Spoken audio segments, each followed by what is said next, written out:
श्री स्वामी समर्थ. जय जय स्वामी समर्थ. कन्या राशी, शेवटचा टप्पा तुम्हाला हादरून टाकणारा आहे. कन्या राशीचा प्रवास हा नेहमी समजूतदारपणा, तपशिलात जाण्याची वृत्ती, कष्टाळूपणा आणि नीतिमत्तेच्या आधारावर चाललेला असतो. पण हे फक्त वरवरचं चित्र आहे.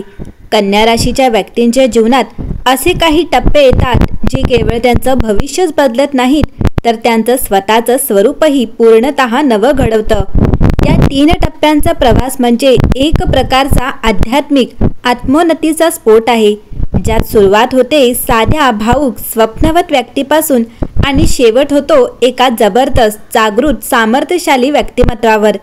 या टप्प्यांमध्ये एक टप्पा असा असतो की जिथे जीवन आपल्याला पार उचलून टाकतं, पायाखालची जमीन हादरते, भावना खोलवर कापून जातात आणि प्रत्येक गोष्ट धूसर वाढते.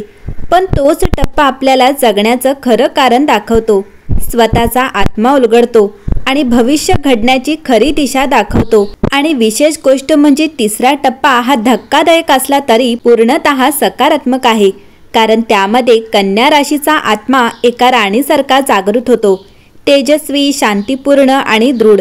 हाच प्रवास आज आपण उलगडणार आहोत. 3 टप्प्यांमध्ये एक एक पायरी समजून घेत शेवटचा टप्पा तुमचं संपूर्ण जग बदलून टाकेल, पण त्याचबरोबर तुम्हाला तुमचं खरं रूप दाखवेल. कन्या राशीच्या 3 टप्प्यांचा प्रवास मार्ग. पहिला टप्पा, शुद्ध कन्या, जीवनाचा आदर्श स्वप्न. या टप्प्यात कन्या राशीच्या व्यक्ती आयुष्याकडे खूप आशेने, नियमाने आणि परिपूर्णतेच्या दृष्टिकोनातून पाहतो.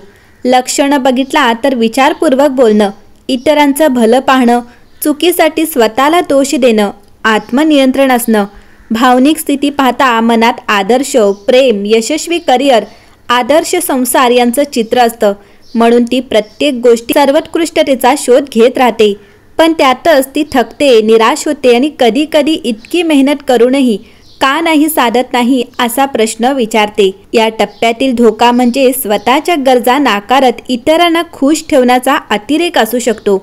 हा टप्पा म्हणजे जीवनाचं सुंदर स्वप्न पण अजून खऱ्या वास्तवाचा सामना व्हायला असतो.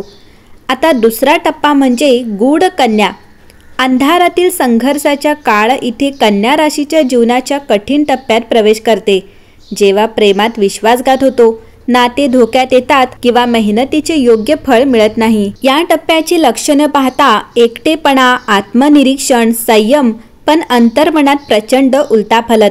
भावनिक स्थिती पाहता काय चुकलंय, माझी चूक काय आहे, लोकांना माझी किंमत का कळत नाहीये. संघर्ष, इथे कन्या राशीच्या व्यक्ती स्वतःला पुन्हा ओळखू लागतो. स्वतःच्या दुःखातून, त्रासातून तो गूढ सामर्थ्य विकसित करतो, पण ते अजून संपूर्ण उलगडलेलं नसतं. या टप्प्यातील संधी, आत्मशोध, अंतरात्म्याशी संवाद, जुना मी नष्ट होतोय आणि नव्याची बीजं रोवली जातात. हा टप्पा तुमच्या अंधकारातील वैचारिक पुनर्जन्म घडवतो. तुम्ही हलता पण अद्याप पूर्णपणे मुक्त होत नाही. आणि तिसरा टप्पा म्हणजे कन्या राशी, ही राणी राशी आहे. जागृती, तेज आणि संपूर्ण शक्तीचा उदय हे कन्या राशीच्या सर्वात जबरदस्त पण सर्वात सुंदर टप्पा आहे, कारण यातून एक नवीन तुम्ही जन्माला येता. तुमच्या आधीच्या दुःखांचा, नात्यांचा, फाटण्याचा, पराभवांचा उपयोग ब्रह्मांडाने तुमचं सामर्थ्य जागृत करण्यासाठी केला असतो. लक्षणं पाहता स्थैर्य, आत्मविश्वास, स्पष्टता, विनम्रता आणि नेतृत्व शक्ती. भावनिक स्थिती पाहता मी कोणासाठीही झुकणार नाही, मी माझ्या मार्गावर चालणार. तुमचा प्रभाव, आता तुम्ही इतरांसाठी मार्गदर्शक होता. प्रेम, व्यवसाय, समाजात तुमचं ऐकणं वाढतं. या टप्प्यातील देणं, तुम्ही लोकांच्या मनात आदर जागवा. तुमच्या शब्द सामर्थ्य आणि शांत ऊर्जा लोकांना बळ देते. ग्रहांचा पाठिंबा, गुरु आणि मंगळ आता तुम्हाला आशीर्वाद देत आहेत. संधी, संपत्ती, मानसन्मान आणि समाधान तुमच्याकडे येत आहेत. हा टप्पा म्हणजे संपूर्णतः सौंदर्य आणि सामर्थ्याचा मिलाप, जिथे कन्या राशी खऱ्या अर्थाने एक आध्यात्मिक राणी बनते. आता हा येणारा खरा धक्का सकारात्मक आणि शक्तिशाली का असतो? कन्या राशीच्या तिसऱ्या टप्प्यात येणारा खरा धक्का म्हणजे काहीतरी वाईट घडणार असं नाही. तो धक्का आहे आत्मदर्शनाचा, आंतरिक शक्तीचा आणि नियतीच्या खऱ्या हेतूचा. तो असा क्षण असतो जेव्हा तुम्ही आयुष्याकडे पूर्णपणे नव्या नजरेने पाहायला लागता, जिथे तुमचं भूतकाळाचं दुःख, अश्रू, संघर्ष हे सगळं एकदम अर्थपूर्ण वाटायला लागतं. तुमचं खरं रूप तुमच्यासमोर उभं राहतं. मी एवढं सहन केलं, पण आता मी याचं रूपांतर माझ्या सामर्थ्यात करणार. तुम्हाला एकदम जाणवतं की तुमच्यात एक अशी शक्ती आहे जी तुम्हाला अजूनपर्यंतही माहीत नव्हती. पूर्वी जे अश्रू होते ते आता दुसऱ्यांना दिलासा देणाऱ्या शब्दात बदलतात. पूर्वीची शांत कन्या आता एक निर्भय, तेजस्वी आणि जागृत राणी बनते. तुम्ही स्वतःच्या मर्यादा तोडता. मी आधी कोणावर तरी अवलंबून होते, आता मी स्वतःचा आधार आहे. तुमच्या आत दडलेली लढवय्या वृत्ती जागी होते. तुम्ही हो किंवा नाही या शंकेतून बाहेर पडता आणि स्पष्ट म्हणता. तुमचं जुने होकार देणे आता निर्णय घेणे बनतं. आता तुम्ही फक्त स्वप्न बघत नाही, तुम्ही ती साकार करता. जीवनात अचानक सकारात्मक उलथापालथ होते. जे काही हरवलं होतं त्यातून मोठं काही मिळणार आहे ते आता जाणवतं. अचानक काही संधी तुमच्यासमोर येतात. नवीन करिअर, आर्थिक संधी, समाजात मानसन्मान. जे आधी तुमच्यावर विश्वास ठेवत नव्हते तेच आता तुमच्याकडे मार्गदर्शन मागतात. ग्रहांची स्थिती तुमच्या बाजूने होते. विशेषतः मंगळ आणि गुरूचा सकारात्मक प्रभाव तुम्हाला जाणवतो. तुम्ही आध्यात्मिक उंचीवर पोचता.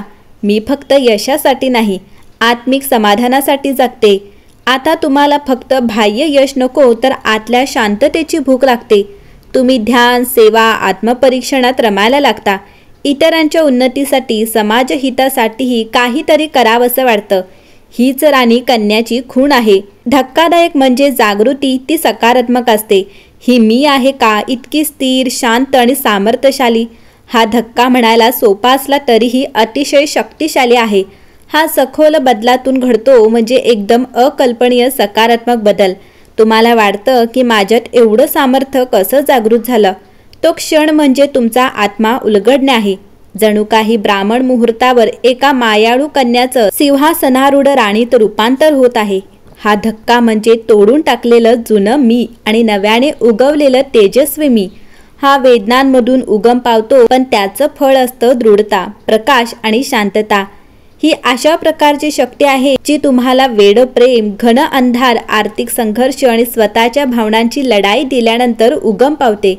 तुमच्या भविष्याचा हा तिसरा टप्पा म्हणजे स्वतःचा पुनर्जन्म. एकदम धक्कादायक पण संपूर्णतः शुभ.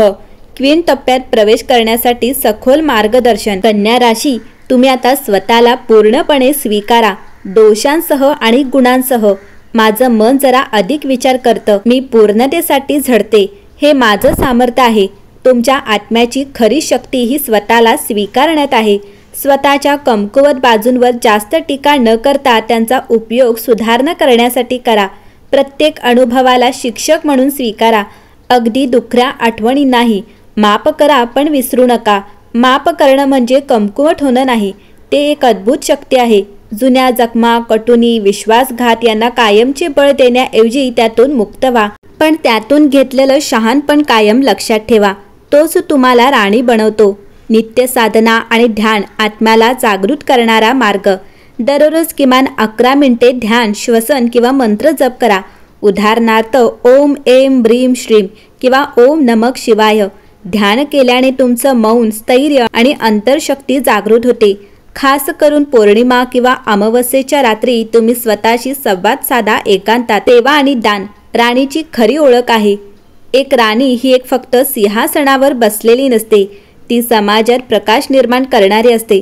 कोणाला तरी मार्गदर्शन द्या, वेळ द्या किंवा फक्त ऐका, हेच तुमचं सामर्थ्य आहे.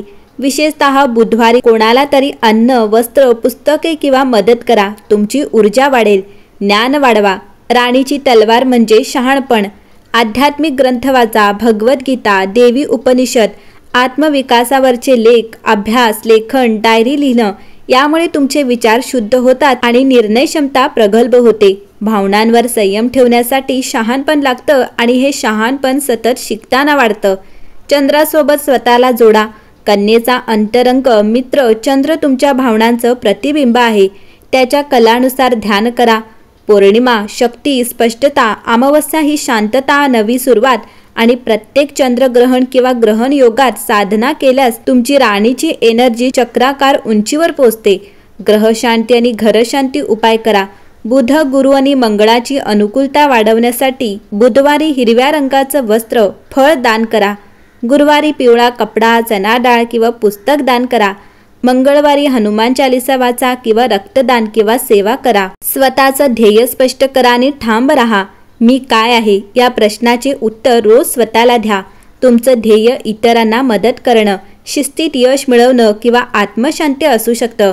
शक्यतो रोज संध्याकाळी 5 मिनिटं स्वतःच्या ध्येयाच्या जवळ जा. विशेष मंत्र: माझं भूतकाळ माझी ताकद आहे, माझं वर्तमान माझं रणभूमी आहे आणि माझं भविष्य माझं सिंहासन आहे. राणीच्या टप्प्यात प्रवेश करणं म्हणजे स्वतःशी पूर्ण मैत्री करणं. तुम्हाला कोणीच यामध्ये ओढून घेत नाही, तुम्ही स्वतःला त्या जागी नेता. तो प्रवास एकट्याचा असतो, पण त्याचं तेज इतकं असतं की अख्खं जग ते पाहत राहतं. कन्या राशीतील ही राणी ही परिपक्वता, ज्ञान, शांतता, सेवा आणि आत्ममूल्यांची मूर्ती आहे. तुमचं हे रूप जगाने अजून पाहिलेले नाही, पण आता ते उलगडायला सुरुवात झाली आहे. कन्या राशीचा आतून बाहेर होणारा प्रवास. कन्या राशीचा प्रवास म्हणजे केवळ ग्रहांचा फेरफटका नव्हे, तर आत्म्याची जागृती, धैर्याची चाचणी आणि नियतीच्या आदेशांची अंमलबजावणी आहे.